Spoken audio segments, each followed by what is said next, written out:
Oftentimes, as horses are growing, they develop a stance with one leg always in front of the other when grazing or eating off of the ground. So this horse really displays always left front forward, right front back, and he'll walk across grass and continue to make sure that the left front is always the front leg while eating. There's a really great example of it. So with a horse like this, what happens is the feet start to change shape. The heel gets crushed on the forward foot and the toe essentially gets shortened on the foot that's in the back position. You can see here how the toe is buried into the ground and the heel is slightly raised.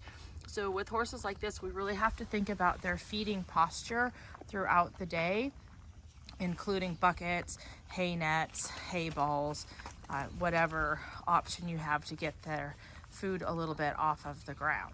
So I'm going to show you a couple different ways that you can help work on the horse's posture while they are feeding, so we can start to eliminate a little bit of this type of stance so that it doesn't go up through the body and end up with different shaped shoulders, and then it just makes a cascade effect through the whole horse. I'm using a hay ball here to elevate his hay off of the ground a little bit, and that's just enough to discourage that stance of always having the left front leg forward while eating from the ground. He'll alternate back and forth on the front legs much more with the hay slightly elevated. The ball is also pretty easy for them to move around. I really feel like it mimics grazing a little bit more than just having a stale place where you put your hay every day, because he's going to push this ball and walk around a little bit, and that's just so much healthier for their body than standing still to eat. These holes also slow down how fast he can eat that hay. There's only about a half a flake in this ball. It'll take him about 45 minutes to get through that. I feel like these balls don't get them frustrated like some of the super small whole hay nets will do, but they do have to learn to get accustomed to eating at a little bit slower pace out of a ball like this. Here I've set up the feed bucket so that it's at a height to allow him to lower his head and have an open throat lash, but you can see he's also standing in a really balanced manner. So you do want to consider grain time feedings as well.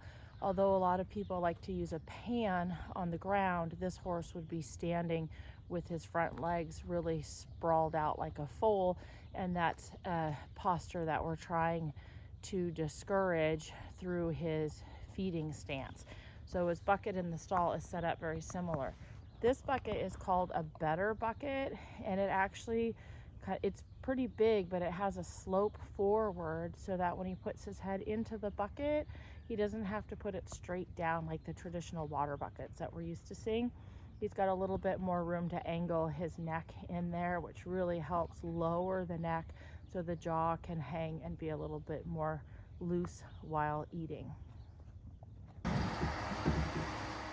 Here is another example of using a lower set, better bucket to help the horse stand in a little bit more natural posture so that she isn't splaying her front legs out like a foal and standing a little more balanced between the four legs. Here in the stall, we're using hay nets to keep the hay up off of the ground to encourage a little more balanced posture when eating and try to prevent that splayed out look. So we have actually two different hay nets in this stall. There's a pretty large hold one, so there's not a lot of frustration or tugging so that his neck isn't getting any strain. And then there's a smaller whole hay net. I call that the little snack bag, and that's just in the event that he runs out of hay in the middle of the night. There's always a little bit of extra there of just a grass hay. But the main meal is in this hay bag that's raised up, and it's secured so that it's over this hay feeder. For me, I'm not a big fan of these corner feeders like this because they get a lot of bacteria in them. I can wash these hay nets if I need to. And again, the holes for this horse are large enough that he doesn't get frustrated or have to do a lot of jerking with his neck. So those are just some ideas on how to elevate the food to help the horses stand with a little bit better posture so they're not sprawling out in those front legs.